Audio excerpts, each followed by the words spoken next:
Seorang itu sebagai seorang muslim dia punya sifat menasihati. Ada amar ma'ruf nahi mungkar. Kan begitu. Dia cinta hidayah kepada saudaranya. Kalau ada saudara yang keliru ditegur. Ya, diingatkan. Ini hal-hal yang seperti ini berjalan di tengah para ulama. Pembahasannya ilmiah, maksud mereka nasihat. Maksudnya menjaga agama. Saudara kita kalau keliru, dibiarkan kekeliruannya, itu artinya dia mau jatuh di jurang, kita biarkan saja jatuh di jurang. Nah seperti itu seorang muslim, dia nasihati, dia tarik. Iya.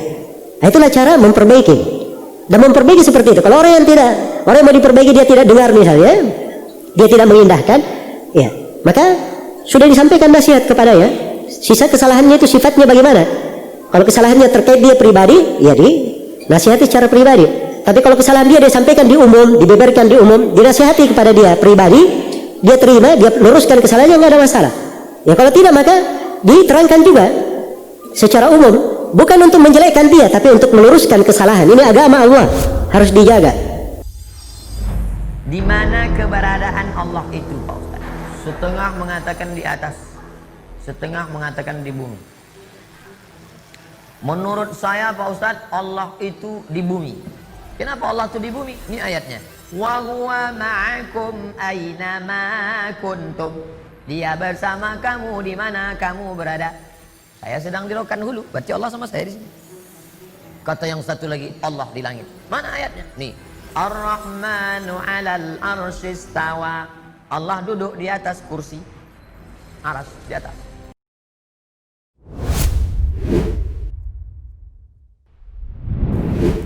Dia katakan di sini, ditanya ya, di mana keberadaan Allah itu Pak Ustadz?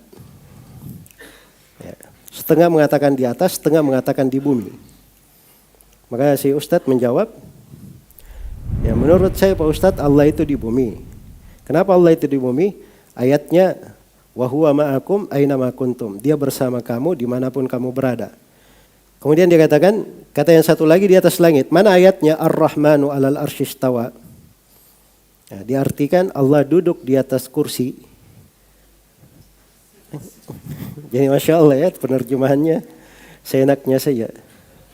Ya, Ar-Rahmanu 'alal arsy istawa. Arsy itu bukan kursi. Dari mana dia terjemah arsy dengan kursi? Arsy itu menurut kesepakatan ahli bahasa Sarirul Malik. Tidak ada yang membahasakan kursi. Kursi itu kalau bahasa Arab itu dari kata al-jama' yang dikumpul. Dikatakan kursi karena dia dikumpul dari kayu-kayu. Nah, bahasa Arab ini kurrasa, lembaran untuk menulis itu disebut kurrasa. Kurrasa dari kata kursi juga, kurrasa karena dia kumpulan lembaran-lembaran. Jelas ya? Jadi beda kursi, beda apa? Beda arsy. Iya, beda arsy. Ya bagi mereka itu tidak terlalu penting. Arsy, kursi, karena ujung-ujungnya pasti ditakwil. Jelas ya? Makanya teliti di makna yang seperti itu kurang peka untuk sebagian manusia. Semoga Allah memaafkan. Istiwa diartikan duduk. Ini juga dari mana dia? Dia sendiri mengartikan duduk di sini ya. Dan itu tidak ada ahli sunnah yang menafsirkan duduk, istiwa. Istiwa itu disebut oleh Ibnul Qayyim, di makna secara bahasa cuman 4 saja. Yang paling populernya ada 2. Al-ulu wal irtifa. Yang ketiga as-sa'ud.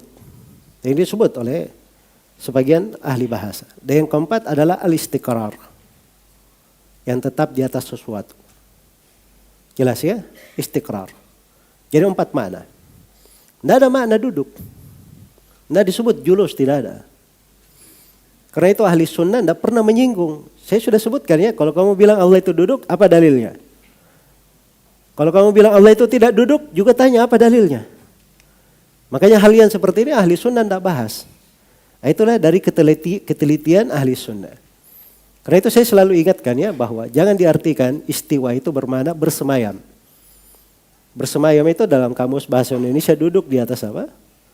Di atas kursi, ada makna duduknya.